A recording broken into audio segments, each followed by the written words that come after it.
একজন মহিলা ডাকতেছে, ও বাবা আগাও, ও বাবা আগাও। আমি দীর্ঘক্ষণ দাঁড়ায় রইলাম, বাপ তো আয় না। আমি আমার ক্লাসমেট সাথে একটা আসছিলাম, কইলাম কিরে ভাই, বেডির বাপ কি ফানির তলে আয় না কেন?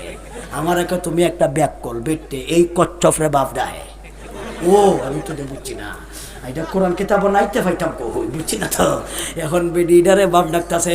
এখন যখন ইটারে কিছুক্ষণ ফরফরে গুস্ত দেয়, খাবার খায়, তখন একটু আগাইছে, শলা দিয়া কিন্তু খাওয়ায়। বড় লম্বা শলা আছে, বড় লাঠি দিয়া গুস্তর লাঠির মাথার মধ্যে সোহা আছে, এটার মধ্যে গুস্ত দেয়। আবার কিন্তু কাট্টারে কত আরামসে খাওয়ায়, কত মহব্বত করে খাওয়ায়। এটা যখন খাওয়ান খাইছে, এটা সিঁড়ির কাছে আইছে, বেডি সিঁড়ির নিচে গেছে, নিচের সিঁড়ির যাইয়া, এটা আমার হুদ্দর চোখের দেখা ঘটনা।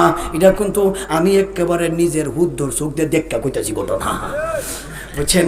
এখন বেডি নিচে নামিয়া, এখন এই যে কচ্ছপ আছে এটার মাথার মধ্যে এইভাবে